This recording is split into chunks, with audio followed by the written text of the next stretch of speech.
So let's see who is our next section for today, and then we can move on to another thing. Okay, our next speaker of the day is another Professor Dr. Subrata that have started with us with a very, very important topic.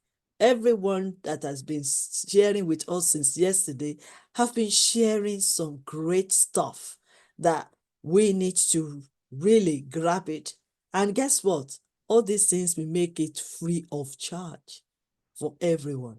When you go to the corporate seminars, master classes, conferences, you can assure, Ambassador Bola Tito can agree with me, you spend money, you spend dollars and pounds, not just chicken change, you spend something like 50, 500, 100, $1,000 to grab all this, and you are getting it free. So our desire is that when you learn it and understand it, please apply it and also implement every principles that will help you to move your business and your entrepreneurship journey to the next level, or not even that, to the highest level. So let us now continue with another person, a great leader in the society from India, Professor Dr. Subrata Chattopadhyay. It's from India, a great professor, innovative, highly networked teacher, international speaker, and a widely published publisher. So let's move on to know more about our great speaker today. Dr. Subrata is an MSc, MBA, and PhD from IIT ISM Daband, adept at innovative teaching practices. He is highly networked with the industry. He is not only teaching, but also practice, and his students do adorn him for the same. He has contributed in more than 30 international journals and has published more than 23 papers in seminars and conferences.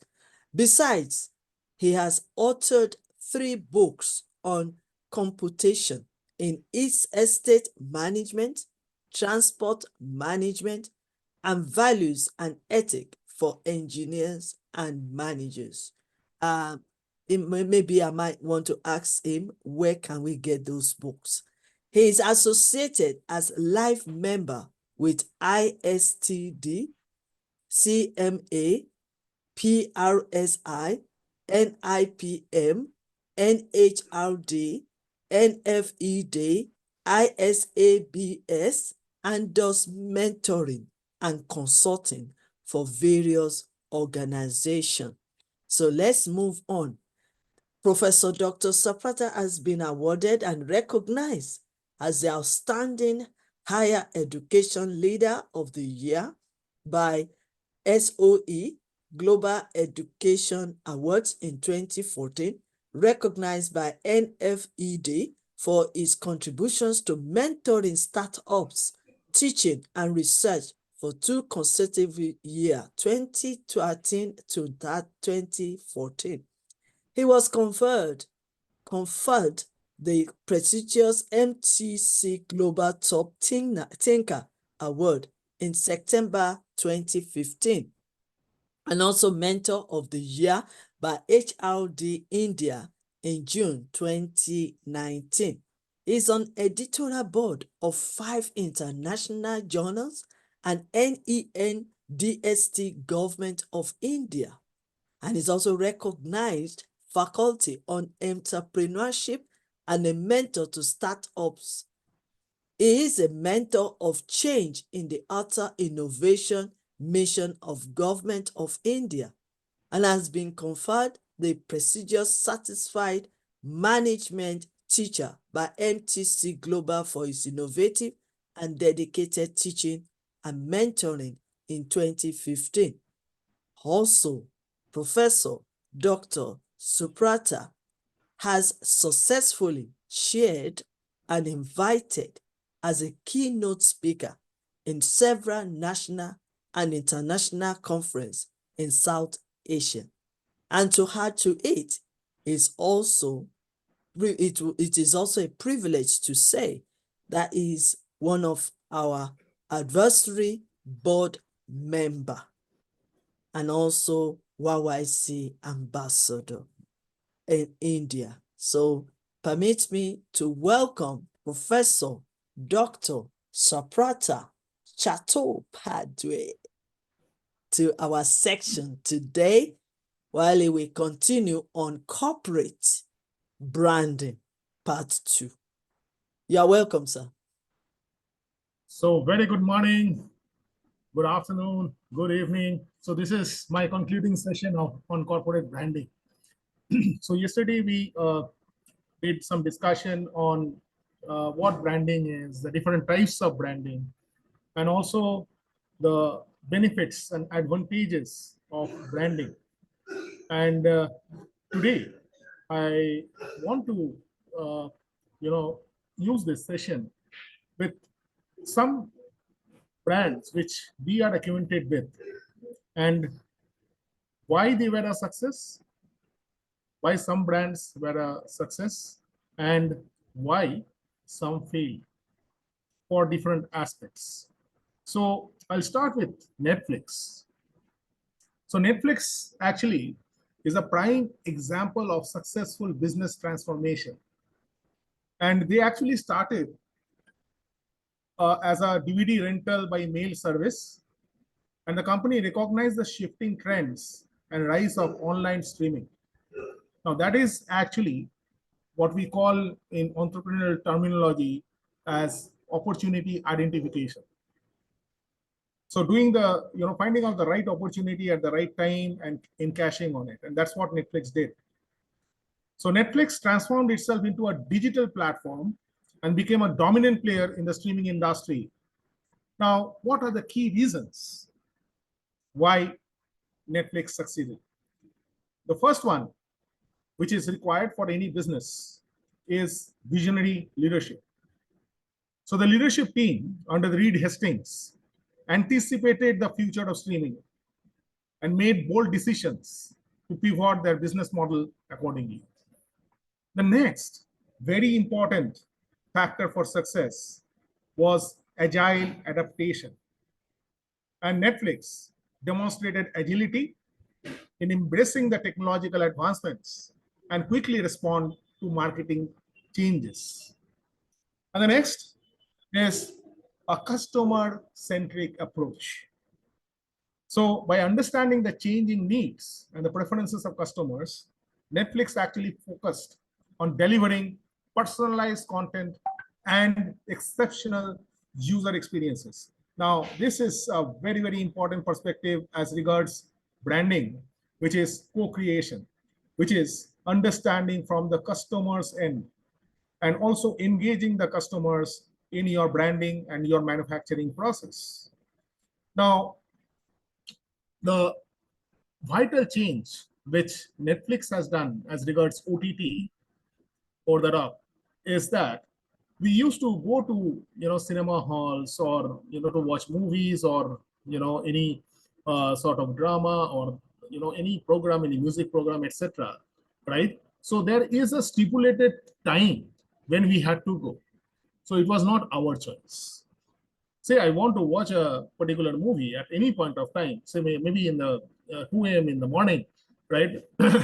I'm not, uh, having a good sleep, so I think that tomorrow is my holiday, so I want to watch a movie. Now, a particular movie I have in mind, can I do that? So Netflix actually, made it possible. Now, any movie or any program you can watch at your own comfort, at your own time, at your own privilege. So it is customer centricity. And that's what Netflix did. So cinema halls are not the place where they are located, and it's not their time that you have to see, but it is your time. So you decide when to watch what movie or what program. Now, when we talk about brand successes, always the name of one company comes to the mind, which is Apple. And this is a company which has actually transformed itself continuously. So it is transformed from a niche computer manufacturer in the late 90s to a global technology powerhouse. And they achieved success through various transformation initiatives, like they started with computers and then moved on to iPod, then iPad, then iPhone, right? So actually they transcended and transformed based on the technological uh, upgradation and the usage. So they understood and they wanted to be a first mover. And do you know what they are doing now? They after iPhone, they actually moved into iWatches, and now they are into AI, AR, and VR devices. So you have seen the Apple VR devices has been launched worldwide, and they have moved into that. So they understand that what needs to be transformed, and they actually customize their business for that. So Apple is known for innovation, and that's what brands need to do. Their relentless focus on innovation and delivering aesthetically pleasing, user-friendly products set them apart from competitors.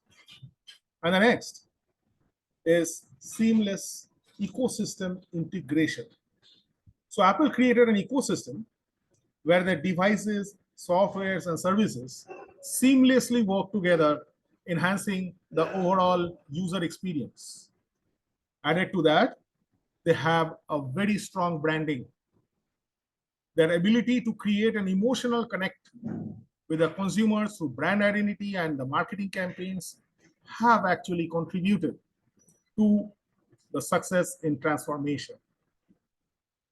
Next, we move on to another brand story, a success story of Amazon. So Amazon, as we know, they actually started as an online bookstore, and now it's a global e-commerce giant and a cloud computing provider. So what are the reasons for the success of Amazon? The first is customer obsession. So the customer-centric approach, prioritizing convenience, fast delivery, competitive pricing, these are the reasons which actually catapulted their growth and expansion into the new markets.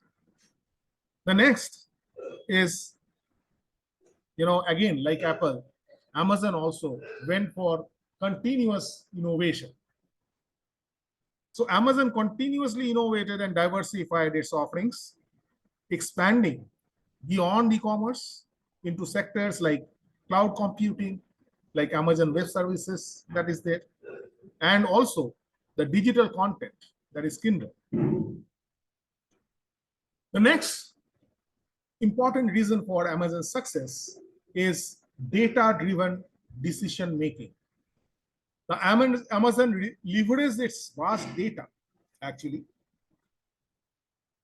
to make it data-driven, the decisions to be data-driven, personalize the customer experiences, and optimize the operations. Now, I have told about three companies, Netflix, Apple, and Amazon, about their success stories. Now, let us also learn from some of the failures.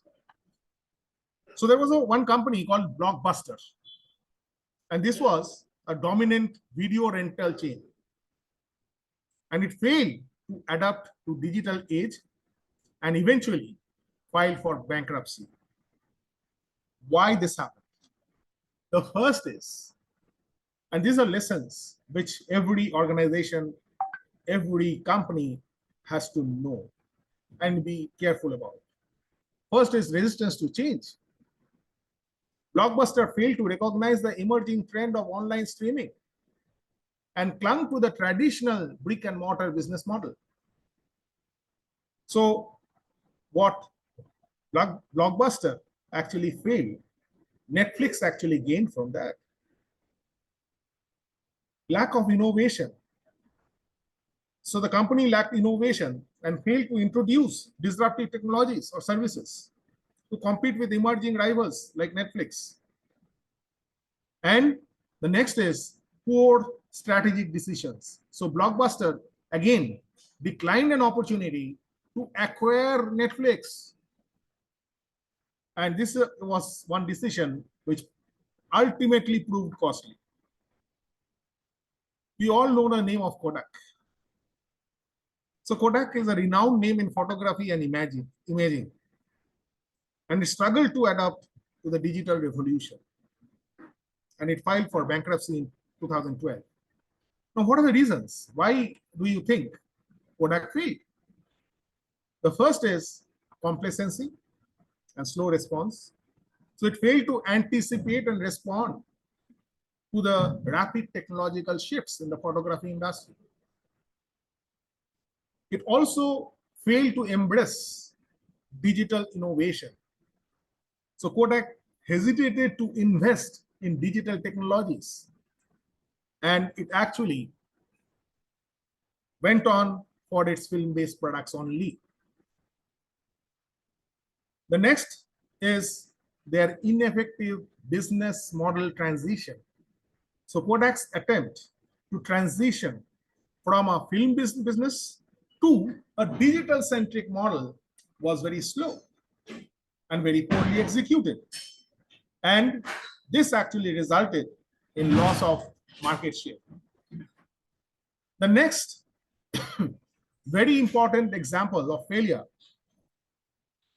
of a market leader is Nokia.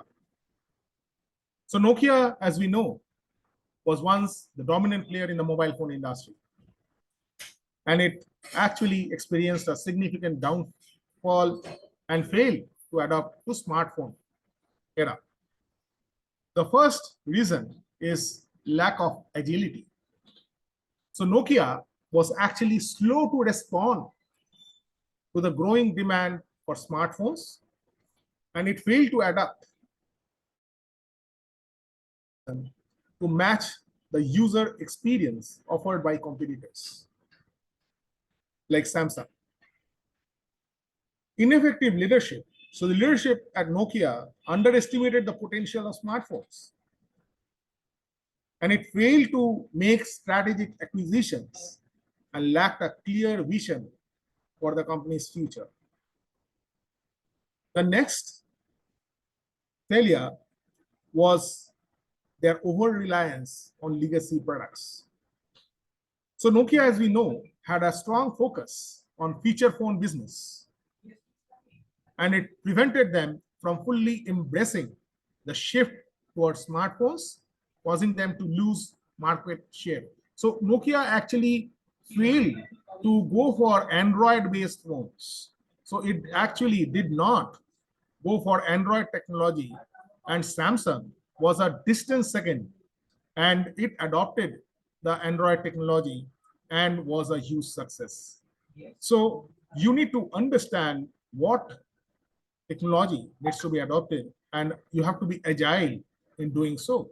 And these are, classic use cases of companies which have either succeeded or they have failed. Okay, so successful companies actually demonstrate a willingness to adapt. They invest in emerging technologies. They prior on customer needs. On the other hand, the failures often stem from resistance to change, lack of innovation, ineffective strategies, and poor market foresight. So let us again, study a little bit more into now. So we talked about how brands fail. Now, another important perspective of brand management and corporate branding is about marketing campaigns. And these are interesting studies. So I'll take you through, some of the blunders of very reputed brand names when they went to the target market and mistranslated their slogans. So let us start with HSBC. So HSBC had a rather expensive translation mistake in 2009 when their slogan, "Assume Nothing," was wrongly translated as "Do Nothing," which was definitely not the message they wanted to get across to the customers.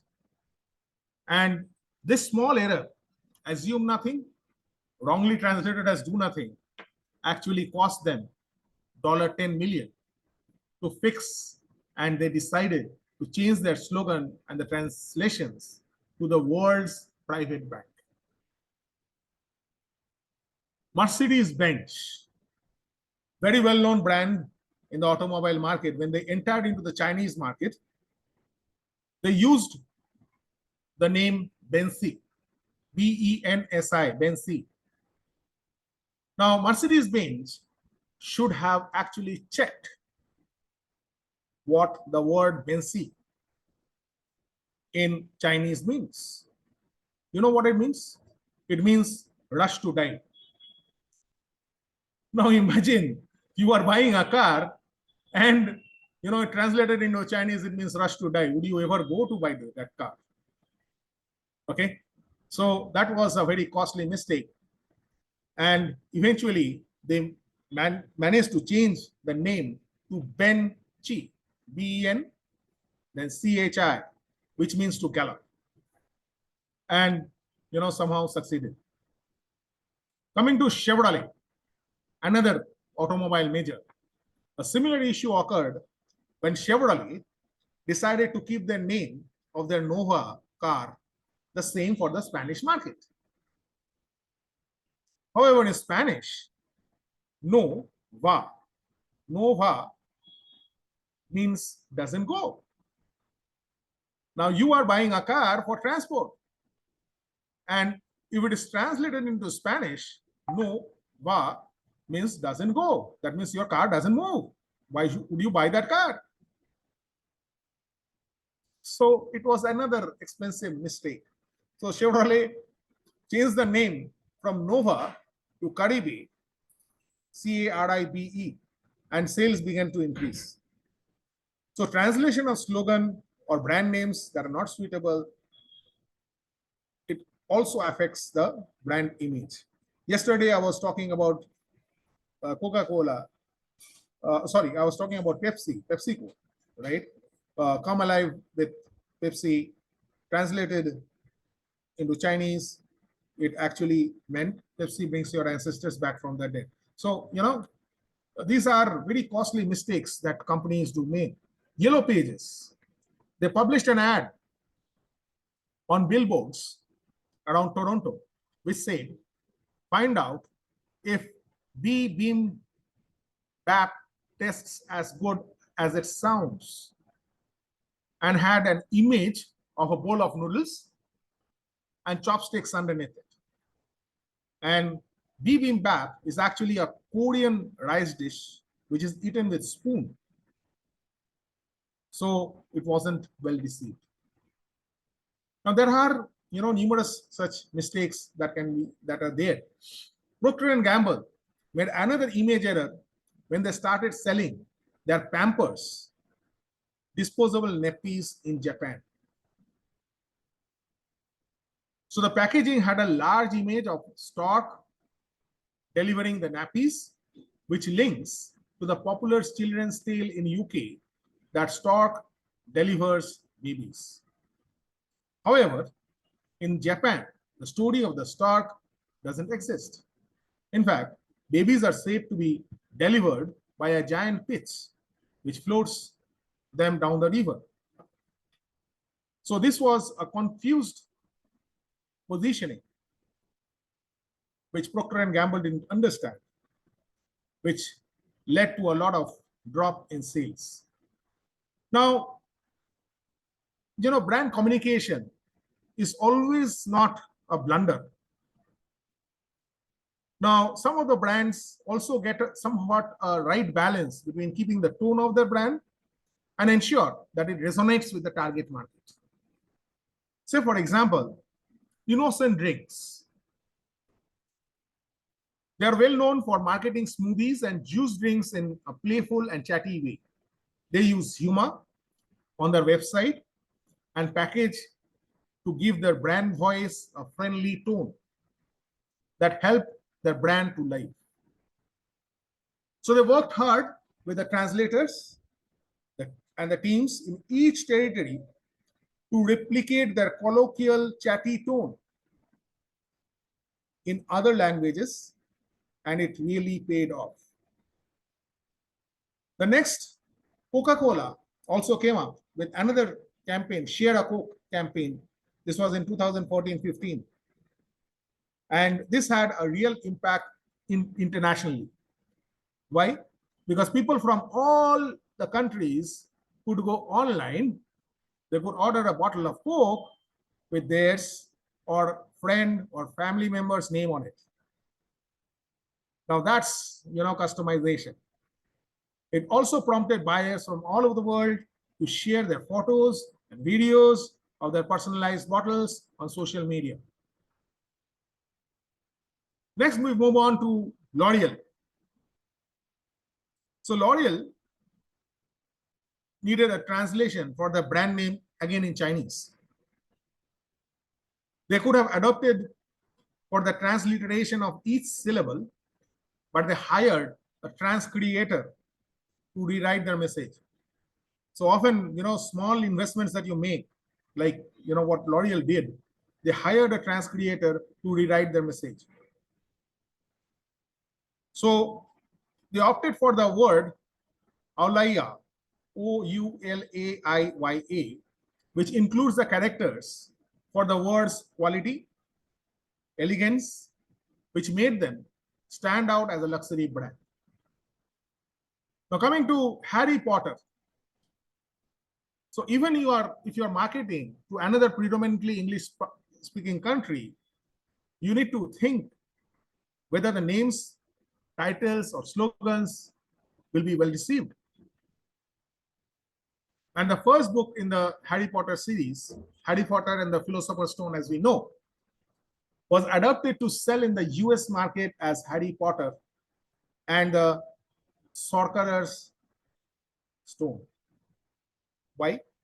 Because US advisors said that it would be thought of as a book about philosophy rather than about magic. Toyota Corporation in 2017, they came up with a global campaign for its Camry model and had some serious thought and work behind it. What they did is they tailored TV ads for different countries using actors of different ethnicities. And since they actually adopted an ethnocentric promotion, so it worked well because Toyota, as a global brand, respected the culture in each of the target markets rather than just using a one-size-fits-all advert. So I've shared quite a number of examples of brands which were successes, brands which actually failed, brand communications which actually did not make it. So, I'll take you through certain concepts of brands. Am I allowed to share the screen?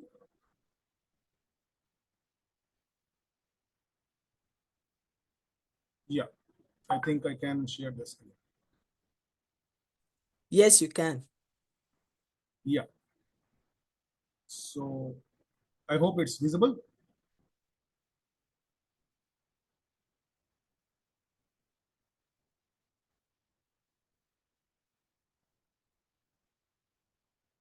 So I'll go a bit quickly about some of the concepts of branding having understood the examples, the reason why I went for a lot of examples is that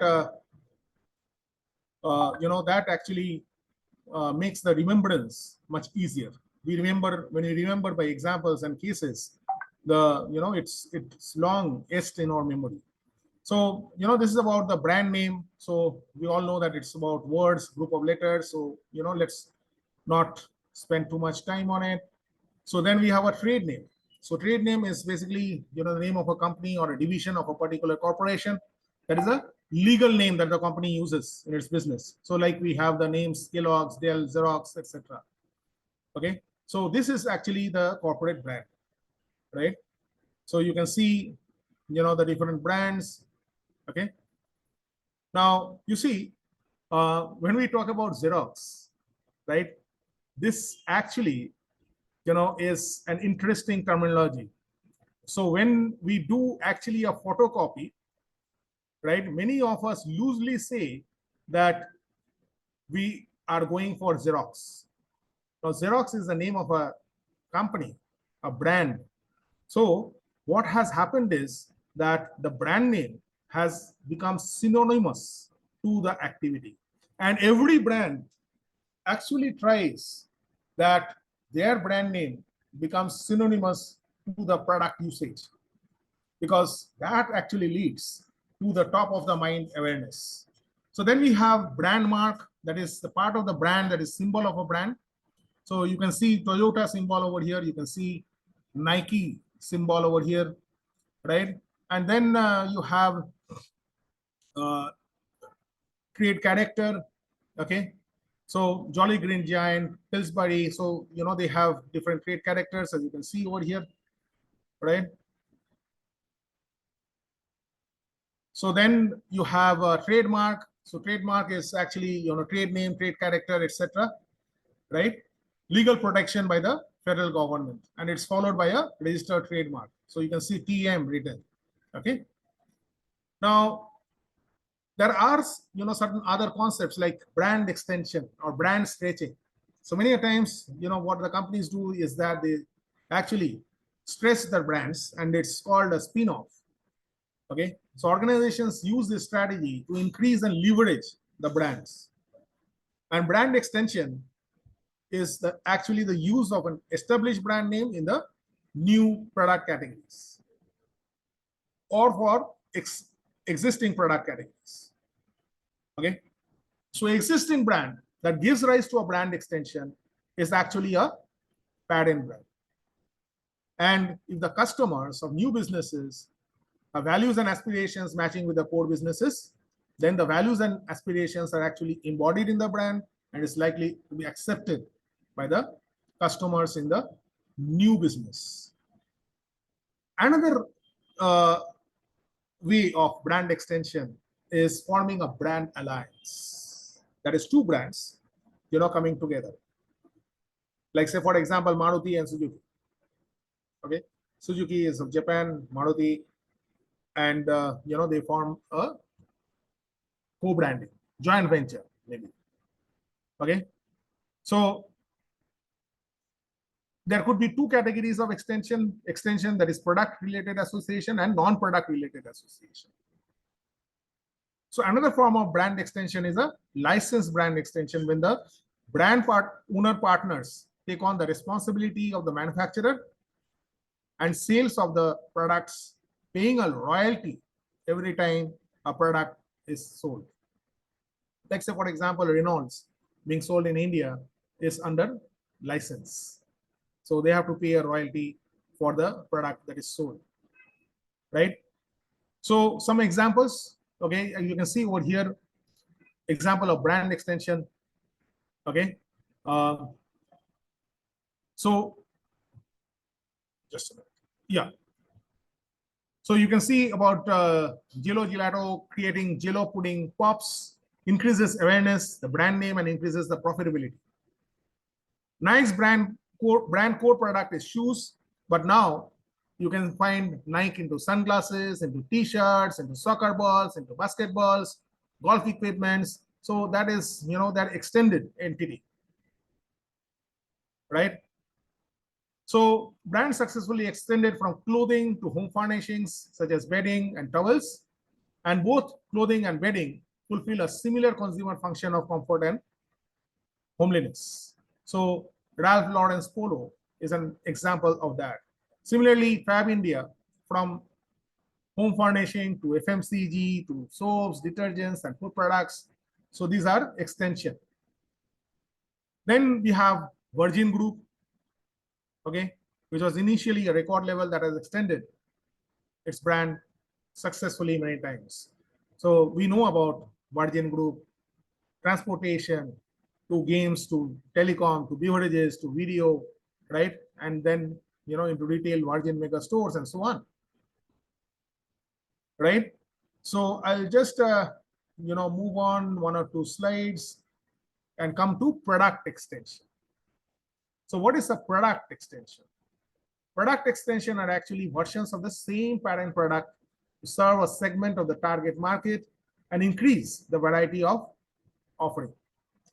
Now, Coke has sensed that uh, people increasingly, maybe after 40s, they are getting diabetes and also, different age-related diseases, and also youth are, actually suffering. So they have come up with a diet Coke, which has less of sugar, which does not have, harmful content. So they have come up with a diet Coke. So the market is catered as receiving the product from brand they trust, like Coca-Cola, and also it is into dietary, you know, soft drinks. Okay, so launching a new product is not really time consuming, but also needs a big budget to create awareness and to promote a product's benefits, right? Now, there has been, different examples, different instances wherein brands extension has been a success. Wipro, for example, is originally into computers, and then, they extended into shampoo, into powder, into soap. ITC, for example, it's Indian Tobacco Company. That's the full form of ITC, right?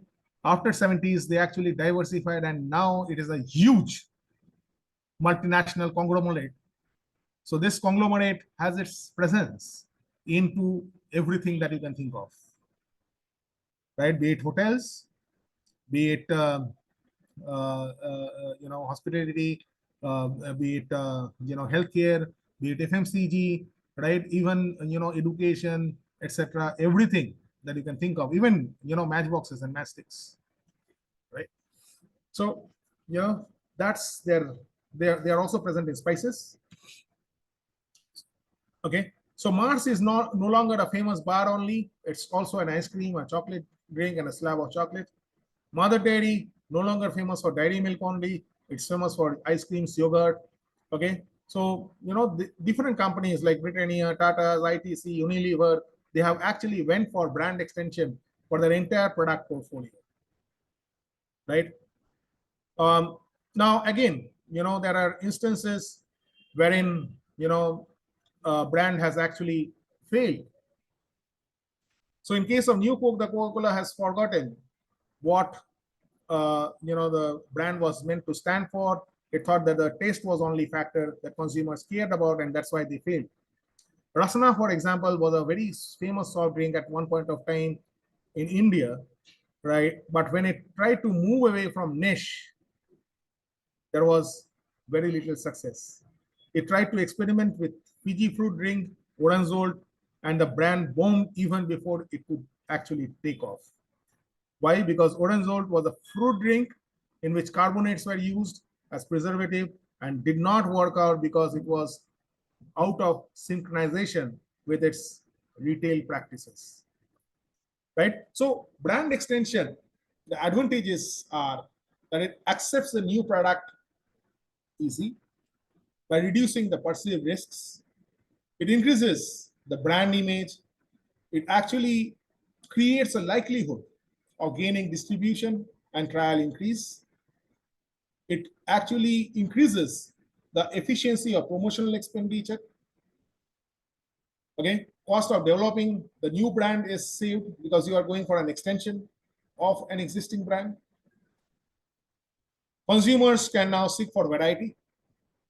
So trusted brand, say for example, like the Tatas are a trusted brand, right? And they go for any brand extension, people will accept it. In fact, yesterday only there was an announcement that Tata Motors is actually going for a demerger. So they are demerging the commercial vehicles and the passenger vehicles. So there would be two companies, and you know what happened?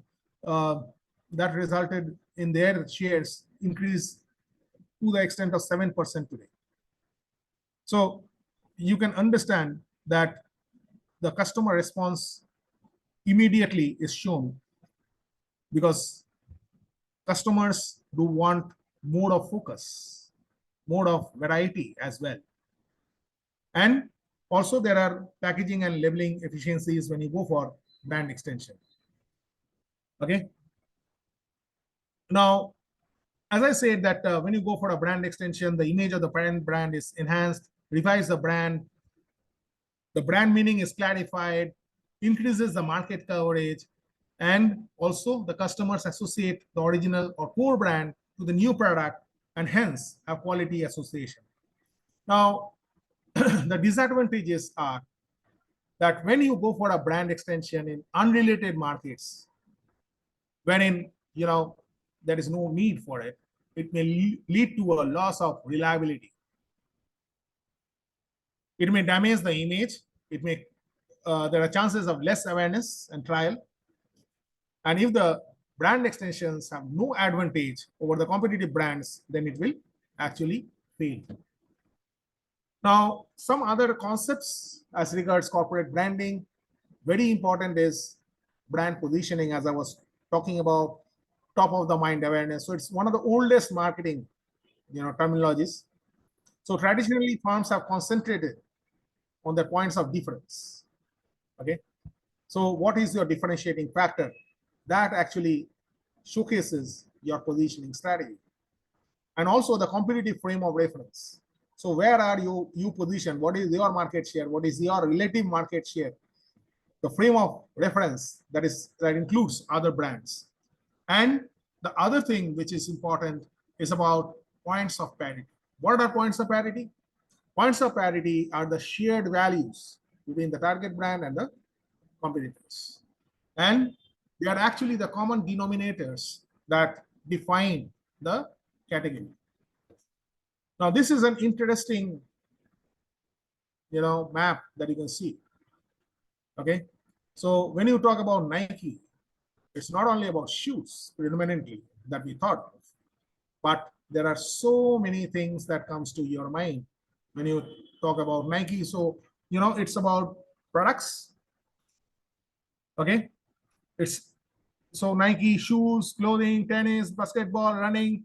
Okay. So then, when you think about Nike, you think about running, you think about top athletes, you think about Michael Jordan. Also, you think about, Nike into air technology. When you think about Nike, you may think about innovation, quality, a cool brand, something which is irreverent, aggressive, competitive, winning, expensive. So these are, different perceptual maps. Okay, when you think about Nike. So the mental map shows the range of associations for Nike, as I said. And the associations are product specific, and brands typically have many associations. Okay, but 3 or 5 primary drivers of brand equity. Okay, so code associations, as I said, there are different code associations of Nike, like innovative technology, stylish products, joy and celebration of sports, maximum performance, self-empowerment, local and regionally involved, globally responsible, and so on. Now, when you compare Nike with Reebok, for example, Reebok actually stands for comfort, it stands for stylishness and points of parity, while technology and empowerment are points of difference. Now, if you compare Nike and Reebok with Adidas now, it's about performance and quality, which are the points of parity, while technology and empowerment are the points of difference. So we need to understand that what are the points of parity in brands and what are the points of difference. Certain more terminologies as regards corporate branding, right? So say for example, brand resonance. So what is brand resonance? So brand resonance is actually your strong connection with the brand. I'm sure all of us, we endorse different brands, and many of us have been using a particular brand since our own childhood, right? So, for example, if you're talking about you know uh, say shoes or toothpaste, right? It reflects loyalty. I'm sure many of us have been using the same brand of toothpaste, over the years. Or if it doesn't actually resonate. So when you think about say for example buying a laptop, immediately certain brands come to your mind, and that's based on your perceptions. So it resonates with you. It shows the connection between consumer and the brand. So brands with strong resonance benefit from the increase of the customer loyalty and decrease vulnerability. And the challenge for the brand is to ensure that the customer has the right experience to create the right brand knowledge. And this is the brand resonance pyramid. So it starts with identity. Who are you? Okay. So deep, broad brand awareness. And then the meaning, that is the performance or imagery. That is, what are you? We were talking about points of parity and difference. The next is, what about you? So that means I am actually expressing my feelings, my judgments about the brand. So positive, accessible reactions. And then my relationship with the brand. So how much of resonance does the brand create to me? Okay. Intense. It may be intense, it can be active, it can be, totally loyal to a particular brand. I cannot, actually think about any other brand than this when it comes to, brand loyalty. Okay. So I talked about the different stages. Okay. It starts with identity and then the meaning, and then the third stage is the response. Okay. So next, we also talked about co-branding, about how two companies can actually work together. So that is co-branding, right? And each of them gaining from the same. Okay. So you can see co-branding could be considered to include sponsorships. Okay. So you can see over here, Marlboro lends its name to Ferrari, FMCG products versus HUL, Jet Airways and Citibank. Co-branding, cross promotions can be there. Okay. NGOs, they can collaborate with private sector banks. So that can be a co-branding initiative, right? So different examples of co-branding can be there. Okay. There are different types of co-branding, subsections of co-branding, right? Based on the core competencies. Now you should understand that, did you go for the core competencies that each one of you have? Do you want to find synergies in that, or do you want to go for the deficiencies, the disparities that are there, right? And you match. So one maybe manufacturing the products, the other maybe selling the products. Okay. So co-branding. So that's how co-branding actually occurs. So these are certain examples of ingredient co-branding. Okay. Betty Crocker's brownie mix included Hershey chocolate syrup co-branding, Baskin Robbins vanilla ice cream and Cadbury's hot chocolate, Pillsbury brownies with Nestle chocolate, Dell computers with Intel processors co-branding. Okay. Kellogg's Pop Tarts with Smucker's fruit, and so on. Okay. Now, same company co-branding can be there. So this is when a company with more than one products promotes their own brands together simultaneously. Like Kraft Launchables and Oscar Meats, Hinge, baked beans and tomato sauce, both from Hinge.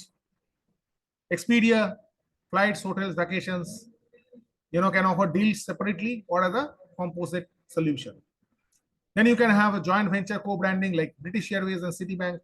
They formed a partnership offering a credit card where the card owner will automatically become a member of the British Airways Executive Club. Okay. So, that's basically, the what I had to say about brands, the different, brand terminologies. And I shared with you lot of examples about brand successes, brand failures, and brand strategies, how to enhance the brand positioning, brand image, brand entity, the Wow. types of branding. So, exhaustively, I tried to cover in these two sessions the entire gamut of branding with examples. Thank you so much for the Wow. opportunity to all. Yeah. Wow, wow, wow. You are the genius, an expert for corporate branding. I was really going through it. I was listening, I was learning. It was just two full package. And I just want to say thank you so much, Professor Subrata, because you've really, really taught us a lot in this section. And I mean, it's costless because if I want to charge or you want to charge me for this, it will be millions dollars. And this is where we are at Yes You Can International, receiving it free of charge. Wow. Thank you so much. You said I'm your mentor. I think you're supposed to be my mentor. Never, it can never be. But this is really great. And I believe that every one of us on this platform and even on Facebook, you are really learning a lot stuff, great stuff from our great leaders, our great speakers and trainers of this masterclass. And I want to say thank you so much. Let me see any messages here. This is fully, that's from my auntie now, Ambassador Polatito, our last speaker. She said, this is fully packaged information. She is also an entrepreneur, so she can reason with that, and she really learned a lot from it. And even from the Facebook, it's so awesome. It's great teaching, quality, super performance. Oh wow. So I believe that Yes You Can International Academic has really created this platform for people to keep learning. Ambassador Colin Oben also said, thank you for the compliment. Okay, that's one I think I've read already. So thank you so much for this time. And let me just quickly, before you move on, I think that will be our last speaker for this section, this morning section. And then in the evening section, we also have two great speakers as well. So I just want to know if there's any questions at all before we round up this section. Right. Thank you so much. Yes. Any questions? Even Dr. Lawson said, that's right. Avoid sentimental. I think she said it already earlier on. Okay. Any questions? Dr. Stephen Cameron, are you here with us? Any questions? Okay. You have a question, ma'am. Ambassador Bolatito. Yes, it's just a request. If Okay. I have the slide of this training, it's so powerful that I wouldn't mind having to Okay. go through it over and over and over again, if it's possible. So I'll send it to my respected mom, and she'll be sending it across to you. Okay. All right. Thank you. Thank you so much, sir, Professor Subrata, for releasing these slides. Okay. Right. Any other question? Any questions before we move on? Ambassador Collins, Captain Ayari, Ambassador Titus, Dr. Stephen Cameron, Dr. Samina and Ambassador Professor Dr. Mercy Oben. Any other questions before we round up today's section or this morning section? Okay, do you have any question, Dr. Samina? I No? think give us some more information about image enhancing. Image enhancing. Any information? Enhancing. Okay. How can we enhance our image? Okay. Well, when it comes to corporate brand, when you start your business, right, you don't have any image. Okay. Same thing happens for us as well, right, in our life. So when we start our journey, we don't have any image, any reputation, none of us don't know. Now what happens is when you have your first customer and the first few customers, their feedback and their, you know, likability of the brand actually starts building some sort of an image. Mm. Now, if they like the product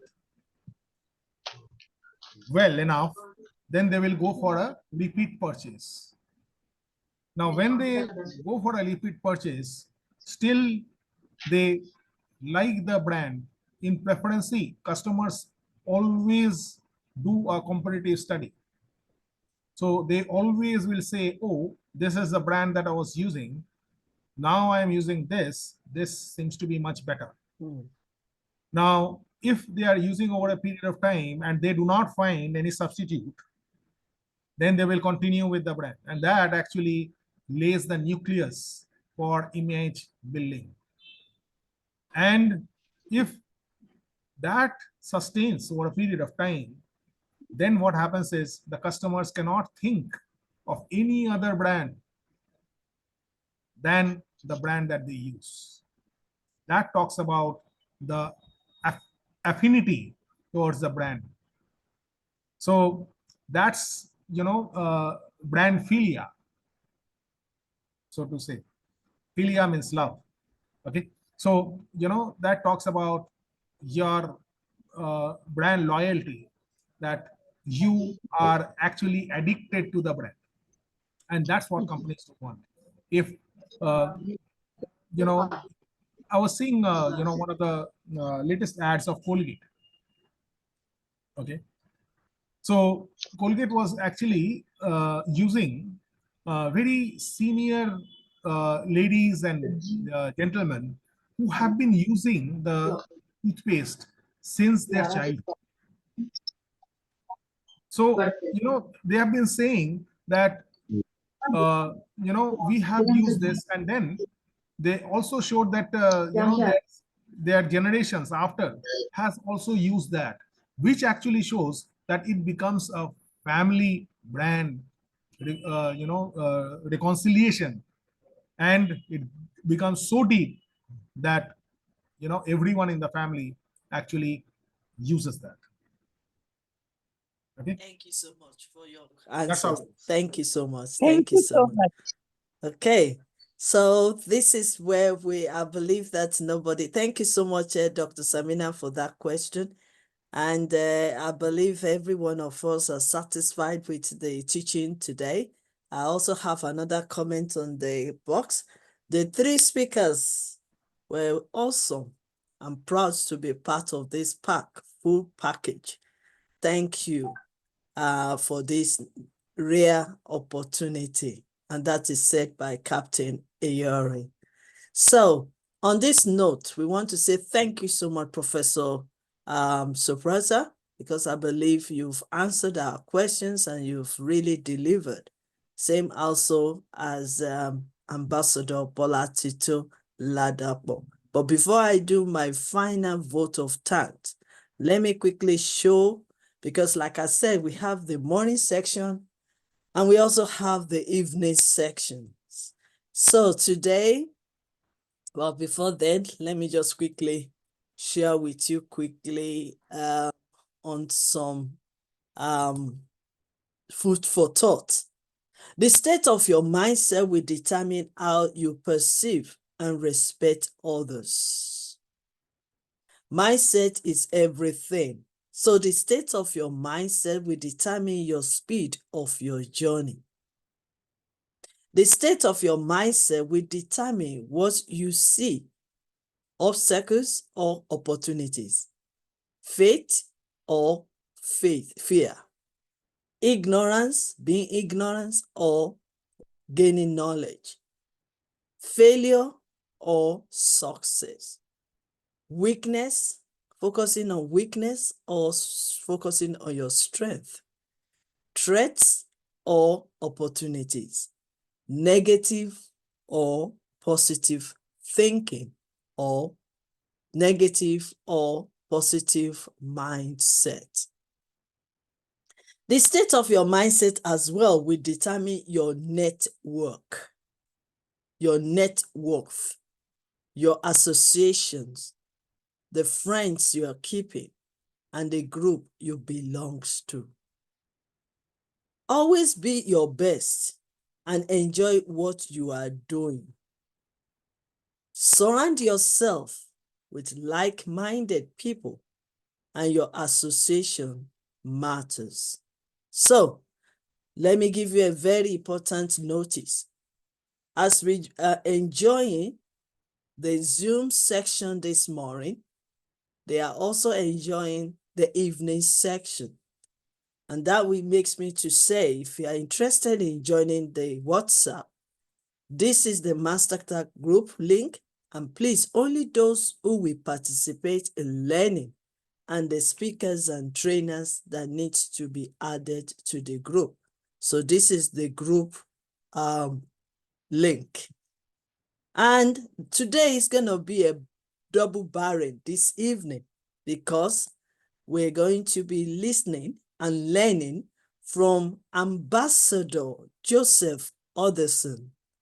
Ambassador Joseph is a public speaker, a motivational and inspirational speaker, a leader, a philanthropist, a public servant, an administrator, and director of Otherson Chicken and Fries, Otherson Properties and Accommodation Consultants, Otherson Online Store, and Otherson Group of Company. And he will be sharing with us on 100 businesses ideas to start with little or no money and progress from it. Who is this young man? Ambassador Joseph Otherson is a public speaker, like I said before, but I'm fascinated about his stories that he's going to share with us, as well as the strategies he's going to learn. We're going to learn from him this afternoon or this evening at around 6 p.m. UK time. Let's read the story. The story was not really easy from day one. I lost my dad when I was in primary 6. That was in the year 2000. I struggled to go to secondary school in 2001 and managed to graduate from secondary school in 2007. I started looking for admission in Nigeria from 2008 to no available, not until 2015, when I got admission in a private polytechnic to study public administration.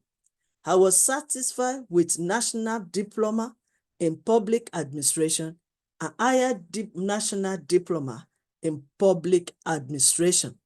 Then I graduated in 2018 and then proceeded to National Youth Service Corps in 2019.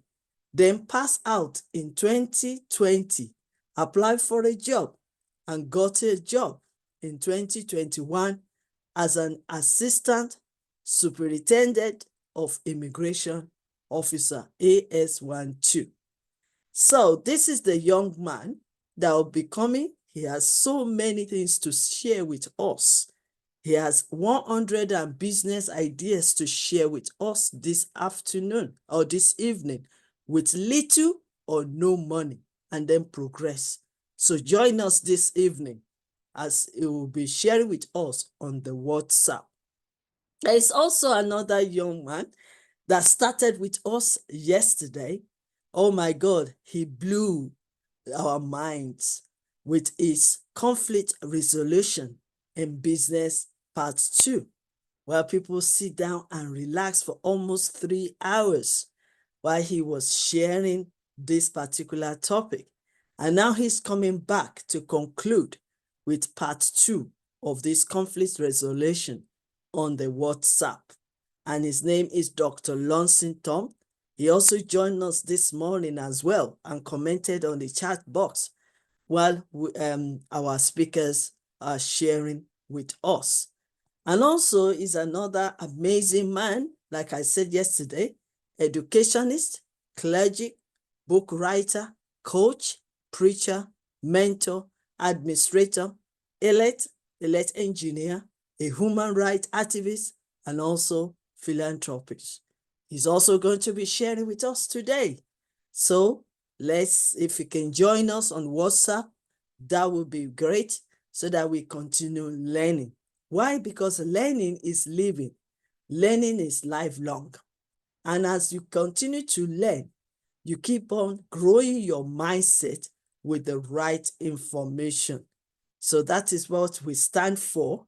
If you're really going to transform your lives, your relationships, and your professions, even your leadership and your entrepreneurship journey. So this is what we have for this evening. For tomorrow morning, for those that can also join us tomorrow morning, we have another coach in the house tomorrow, Coach MJ Tolan. And he will be coming from USA to come and share with us on leadership styles in business. And he's the author of Executive Power, Cracking the Code to Magnetic Leadership, founder of World Class Institute. And the name is Coach MG Tolan. He'll be joining us tomorrow. Dr. Lonson will share on the WhatsApp tomorrow as well on leadership styles in business. So we are not going to miss anyone that wants to really learn from us will not miss out. So we have these two great leaders that will be sharing with us tomorrow. Coach MJ will be sharing with us in the morning, and Dr. Lonson Tom will be sharing with us in the evening on leadership styles in business. And I will be sharing too. What I'm going to be sharing tomorrow is still in my brain. So until tomorrow, let us enjoy the rest of the week and the rest of the day. But before we go on, I want to quickly share the announcement. Quickly